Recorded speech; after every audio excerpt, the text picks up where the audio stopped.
ప్రతి స్త్రీ జీవితంలో మెచ్యూర్ అవ్వడం, నెక్స్ట్ ప్రెగ్నెన్సీ, ఇదే కాకుండా ఇంకొక ఇంపార్టెంట్ ఫేజ్ కూడా ఉన్నది. హాయ్, నేను మీ doctor Anusha, consultant gynaecologist. So ఆ ఇంపార్టెంట్ ఫేజ్ ఏంటి అని అనుకుంటున్నారా? అదేనండి, మెనోపాజ్ అటైన్ అవ్వడం. సో మెనోపాజ్ అంటే ఏంటి? మెనోపాజ్ అంటే ఒక 12 months ఆర్ ఒక 1 year పాటు కంటిన్యూస్గా పీరియడ్స్ అనేవి రాకుండా ఉంటే మెనోపాజ్ అటైన్ అయ్యారు అని అంటాం. సో ఏ ఏజ్లో మెనోపాజ్ రీచ్ అవుతారు? యావరేజ్ ఏజ్ వచ్చేసి 47 years, 47 to 52 years మధ్యలోని ఎప్పుడైనా మెనోపాజ్ అనేది అటైన్ అవ్వచ్చు. సో మీరు మెనోపాజ్ అటైన్ అయ్యే ముందు కొన్ని రకమైన సిమ్టమ్స్ అనేవి కనిపిస్తాయి అన్నమాట. అది పెరిమెనోపాజల్ స్టేజ్ అని అంటాం. ఈ పెరిమెనోపాజల్ స్టేజ్లో సో ఈ సిమ్టమ్స్ ఏంటో ఈరోజు మనం తెలుసుకుందాం. సో ఈ పెరిమెనోపాజల్ స్టేజ్లో అంటే మనకి ముట్లో ఆగిపోయే ముందు పీరియడ్స్ అనేవి ఇర్రెగ్యులర్గా అవ్వడం, లేదు అంటే హెవీగా బ్లీడింగ్ అవ్వడం అనేది జరుగుతుంటుంది. అలా హెవీగా ఇర్రెగ్యులర్గా అయ్యి బ్లీడింగ్ అనేది ఆగిపోయి మెనోపాజ్ అటైన్ అవ్వడం, అదొక రీజన్.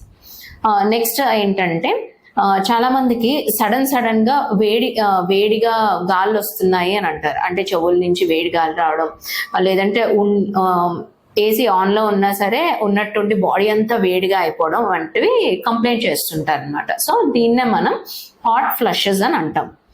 నెక్స్ట్ ఏంటంటే నైట్ ఏసీ వేసి ఉన్నా సరే విపరీతమైన చెమటలు పట్టేస్తుంటాయి. వీటిని నైట్ స్వెట్స్ అంటాం. దీంతో పాటు వాళ్ళకి సడన్ గా పాల్పిటేషన్స్ అంటే గుండె దడ రావడం, యాంగ్జైటీగా ఫీల్ అవ్వడం వంటివి కూడా లక్షణాలు కనిపిస్తూ ఉంటాయి. ఇంకా ఏంటంటే చాలా మందికి నిద్ర అసలు పట్టదు, ఇన్సోమ్నియా. ఇంకా మూడ్ డిస్టర్బెన్సెస్ ఉంటాయి, డిప్రెషన్లోకి వెళ్తూ ఉంటారు. నెక్స్ట్ ఆస్టియోపోరోసిస్ అంటే బోన్స్ అనేవి చాలా వీకెన్ అయిపోతుంటాయి. సో ఈ చిన్న దెబ్బ తగిలినా సరే కొంతమందికి ఈజీగా ఫ్రాక్చర్స్ అయిపోయే అవకాశం అనేది ఎక్కువ ఉంటూ ఉంటుంది.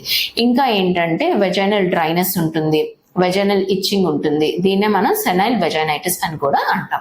సో ఇవన్నీ మెనోపాజ్ యొక్క లక్షణాలు అనమాట. ఈ లక్షణాలకు గల కారణం ఏంటంటే ఈస్ట్రోజన్ డెఫిషియన్సీ అనమాట. మనం మెనోపాజ్ వచ్చే టైంకి ఏమవుతుందంటే అండాశయం నుంచి ఫాలికల్ అనేది రిలీజ్ అవ్వదు, ఇంకా ఫాలికల్స్ ఏమీ ఫామ్ అవ్వవు. కాబట్టి దాని నుంచి మనకి మెయిన్ ఫీమేల్ హార్మోన్ ఈస్ట్రోజన్ అనేది ఉంటుంది, అది రిలీజ్ అవ్వదు. ఈ ఈస్ట్రోజన్ హార్మోన్ అనేది ఒక స్త్రీ యొక్క హెల్త్ కి చాలా మేజర్ రోల్ ప్లే చేస్తుంది అనమాట. సో ఈస్ట్రోజన్ అనేది హార్ట్ హెల్త్ కి ఇంపార్టెంట్. నెక్స్ట్ ఇది కాల్షియం అనేది బోన్ లో అబ్జర్వ్ అవ్వడానికి చాలా హెల్ప్ చేస్తుంది. నెక్స్ట్ ఏంటంటే ఈ ఈస్ట్రోజన్ అనేది వెజైనల్ ఫ్లోరాని కాపాడుతుంది, అంటే వెజైనా హెల్త్ ని కాపాడుతుంది అనమాట. సో అక్కడ వెజైనా బ్యాక్టీరియా అది మంచిగా ఉండేటట్టు, వెజైనల్ ఎపిథీలియం అనేది అది బాగా ఉండేటట్టు, వెజైనల్ సెక్రీషన్స్ అవి ప్రాపర్ గా వచ్చేటట్టు ఈ ఈస్ట్రోజన్ అనేది చూసుకుంటుంది. సో ఎప్పుడైతే మన బాడీలోని ఈ ఈస్ట్రోజన్ అనేది సెక్రీట్ అవ్వదో, ప్రొడ్యూస్ అవ్వదో, సో దానివల్ల ఈ ఎఫెక్ట్స్ అన్ని మనకి కనిపిస్తాయి. సో మరి వీటిని అధిగమించడం ఎలా?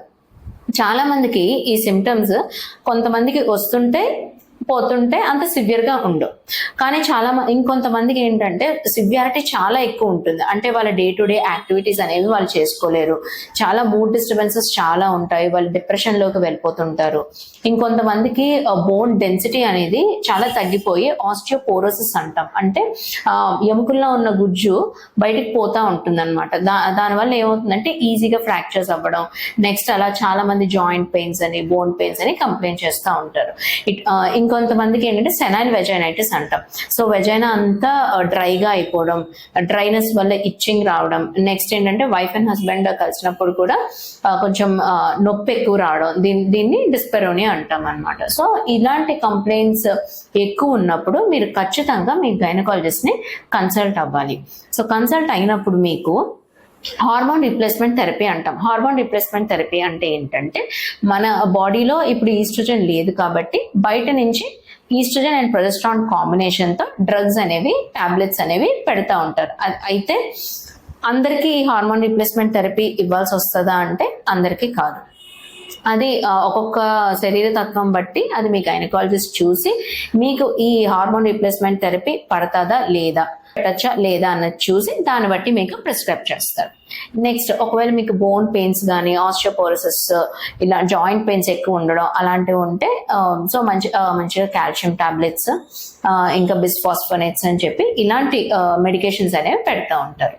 ఇంకా next vaginal itching, vaginal dryness ఉండి వైఫ్ అండ్ హస్బెండ్ కలుస్తున్నప్పుడు పెయిన్ ఎక్కువగా ఉన్నట్టయితే మీకు లోకల్గా ఈస్ట్రోజన్ క్రీమ్స్ అనేవి ప్రిస్క్రైబ్ చేస్తారు. సో అలాంటి లూబ్రికెంట్స్ కానీ ఈస్ట్రోజన్ క్రీమ్స్ కానీ యూజ్ చేయడం వల్ల ఈ సెనల్ వెజైనైటిస్ అనేది ప్రివెంట్ చేయొచ్చు.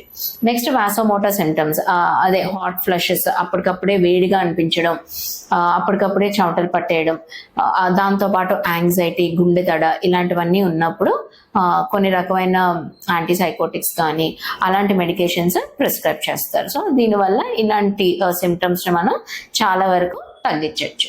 సో ఈ జనరల్గా ఈ సిమ్టమ్స్ మరి మెనోపాజ్ తర్వాత లైఫ్ లాంగ్ ఉంటాయా అంటే లైఫ్ లాంగ్ ఉండవు. ఇది షార్ట్ ఫేజ్. కొంతమందికి ఒక 2 to 3 years వరకు ఉంటాయి, కొంతమందికి జస్ట్ 1 year వరకు ఉంటాయి.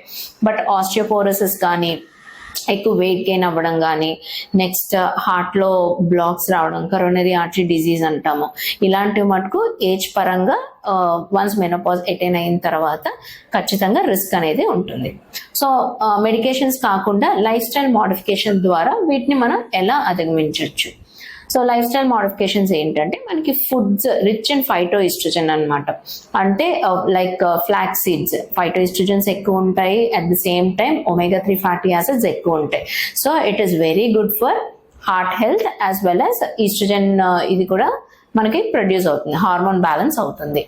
నెక్స్ట్ వచ్చేసి broccoli or green leafy vegetables ఎక్కువ ఇంక్లూడ్ చేసుకోవడం వల్ల ఏమవుతుందంటే యాంటీ ఆక్సిడెంట్స్ అండ్ ఫ్లావినాయిడ్స్ అనేవి ఇంక్లూడ్ చేసుకోవడం చాలా మంచిది.